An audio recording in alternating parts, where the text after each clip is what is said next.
રાજુભાઈ હમણાં જે વાત કરી એ પ્રમાણે આવનારા 26, 27 અને 28 તારીખે વાંકાનેર મુકામે રાજ્ય કક્ષાનો અશ્વ શોનું જે આયોજન કરવામાં આવ્યું છે એ આખું આયોજન સરકારી વહીવટી તંત્ર અને ખાસ કરીને પશુપાલન વિભાગના દ્વારા દર વખતે કરવામાં આવે છે.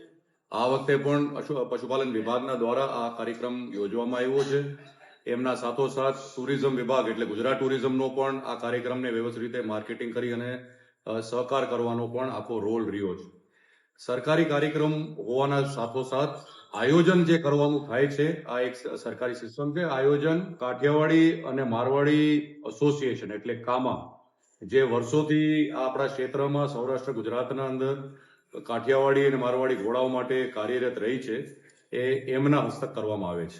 વર્ષોથી આપણે જોયું હશે કે આ કાર્યક્રમ ઘણી બધી જગ્યાએ થયું છે. આપણા આદરણીય આચાર્ય ઘનશ્યામ મહારાજ, જસદણ દરબાર સાહેબ સત્યજીતસિંહજી વર્ષોથી આ સંસ્થા સાથે કાર્યરત છે અને એમના માર્ગદર્શન નીચે આ એસોસિએશન ચાલી રહ્યું છે. અગાઉના સમયમાં દિગ્વિજયસિંહજી બાપુ વાંકાનેર પણ આ એસોસિએશનના મેમ્બર હતા અને ઘણા વર્ષો સુધી એક્ટિવિટીના ભાગરૂપ એમાં રહી છે. પછી જૂના વડીલોમાં દાખલા તરીકે આરડી ઝાલા સાહેબ જે પોલીસના બહુ સિનિયર અધિકારી હતા એ બધાએ આ એસોસિએશનના અંદર ખૂબ ભોગ દીધો છે. હવે આ વખતે દિગ્વિજયસિંહજી બાપુની યાદીની સ્મૃતિના ભાગરૂપે વાંકાનેરના અંદર 26 થી લઈને 28 સુધી આખા ગુજરાત લેવલનો આ અશ્વ શોનો યોજના કરવામાં આવી છે. જેમાં ખાલી ગુજરાત નહીં પણ ગુજરાતના બહારથી પણ ઘણા બધા ઘોડાઓએ એમાં એન્ટ્રી કરેલી છે અને આપણને પબ્લિકને આ બધા ઘોડાને જોવાનો લાભ રહેશે. આપણા ઘોડાઓની વાત કરીએ અને ખાસ કરીને કાઠિયાવાડી અશ્વની વાત કરી તો આપણે ગુજરાતના અંદર ધાર્મિક પ્રતિકરૂપ એવી આપણી ગીર ગા જે આપણે ગૌ માતા જેને આપણે આટલો બધો ઇતિહાસ ને આપણી સંસ્કૃતિ જળવાઈ છે એને તો આખી દુનિયા જાણે છે.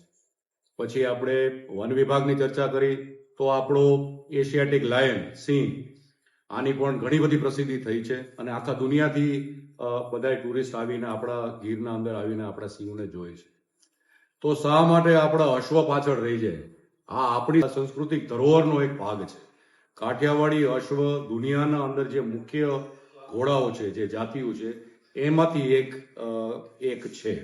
એટલે પૂરી રીતે કાઠિયાવાડી અશ્વને એનો પણ દિવસ મળે, પબ્લિકના સામે આપણી સાંસ્કૃતિક ધરોહરને જાગૃત કરવાનો એક અવસર મળે એવા વિચાર સાથે આ વખતે આ કાર્યક્રમને આપણે વાંકાનેરના અંદર યોજ્યો છે. 26 થી લઈને 28 સુધી અનેક પ્રકારના નોખા કાર્યક્રમો થશે. એની આખી ડિટેલ અમે આપને પહોંચાડશું. 26 સવારે આનું ઉદઘાટન સમારોહ થશે જેના અંદર આપણા રાજકીય સામાજિક આગેવાનો બધા હાજર રહેશે. ગુજરાતના ગવર્નર શ્રી આચાર્ય દેવવ્રતજી પણ આમાં હાજર રહેવાના છે. આપણા મુખ્યમંત્રી શ્રી, આપણા ગૃહમંત્રી શ્રી, તમામ રાજકીય આગેવાનોની ઉપસ્થિતિમાં આ 3 દિવસનો કાર્યક્રમ યોજવામાં આવશે. એટલે આ મંચ ઉપરથી અને પ્રેસના માધ્યમથી સૌરાષ્ટ્ર અને ગુજરાતની તમામ જનતાને અમે બધાએ આ મંચ ઉપરથી અપીલ કરી છે કે આપ આ અમારા સાંસ્કૃતિક ધરોહર જે ગુજરાતનો છે અને કાઠિયાવાડી અશ્વ જે છે એને આવીને આપ જો. નોખા પ્રકારના કાર્યક્રમો, નોખા પ્રકારની ઇવેન્ટ્સ થવાની છે.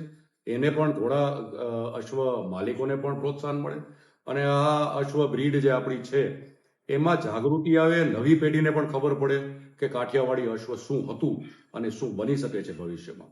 આના માધ્યમથી અવેરનેસ આપણી જાગે અને આખા ગુજરાત અને આખા દેશના સામે આપણે આપણા અશ્વને મૂકી એવી આપણે આશા રાખી છે.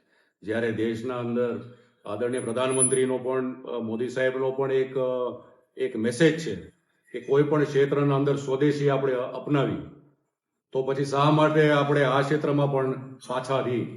આ આપણી અશ્વની એક લાઈન છે, આપણા વિસ્તારની છે અને સ્વદેશી બધી જગ્યાએ આગળ વધે. આપણે હમણાં જોયું હશે કે મોદી સાહેબે બહુ સારી રીતે પ્રોત્સાહન કરીને દેશના અંદર જે આપણી સ્વદેશી કૂતરાઓની જે બ્રીડ્સ છે એને પણ આપણે આજે ટ્રેનિંગ કરીને આર્મીના અંદર મૂકવામાં આવે છે. આ બધાને તો પ્રેસમાં બધાને ખ્યાલ હશે.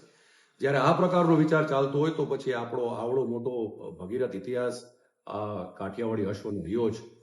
અનેક યુદ્ધોમાં, અનેક પ્રવૃત્તિમાં આ ઘોડો જાગૃત રહ્યો છે. આપણે આજે પણ આખા સૌરાષ્ટ્રના અંદર ક્યાંય પણ આપણા સ્ટેચ્યુઝ જોશું તો જે પણ આપણા મહારથીઓ હશે એ બધા કાઠિયાવાડી અશ્વ ઉપર બેઠા હશે. એટલે આ જૂની ઇતિહાસને જાગૃત કરવાનો એક જે હેતુ છે એ આ અશ્વ શોના માધ્યમથી આપણે કરવા માંગી છીએ. અને જે સ્પોર્ટ્સની જે આપણે વાત કરી હવે તો ઇક્વેસ્ટ્રિયન સ્પોર્ટ્સ આપણા આવનારા સમયના અંદર કોમનવેલ્થ ગેમ્સ આવે છે દેશના અંદર, આવનારા સમયના અંદર ઓલિમ્પિક્સ પણ આપણે લાવવાનો પ્રયાસ કરીએ છીએ. આ પ્રકારનું જ્યારે સ્પોર્ટ્સનો રમતગમત ક્ષેત્રમાં પણ જ્યારે આપણે આગળ વધતા હોય તો આપણી પણ એવી ઈચ્છા છે કે કોઈક દિવસ આપણો પણ કાઠિયાવાડી અશ્વ આ શોમાં ક્યાંક આવે એવી લાગણી પણ અમે બધાએ રાખીએ છીએ. એટલે આ પ્રકારનો આપણો કાર્યક્રમ 3 દિવસનો વાંકાનેર મુકામે રાખ્યો છે. આ બધાને અને પ્રેસના માધ્યમથી આખા ગુજરાતમાં બધાને આપણે આમંત્રિત કરી છે કે આપણા સાંસ્કૃતિક ધરોહર જે આપણો આ અશ્વ છે કાઠિયાવાડી અશ્વ એને પ્રોત્સાહિત કરવા માટે, એને જોવા માટે અને એને સમજવા માટે બધાએ પબ્લિક આવી અને આ કાર્યક્રમનો લાભ લે એવી અપેક્ષા રાખી છે.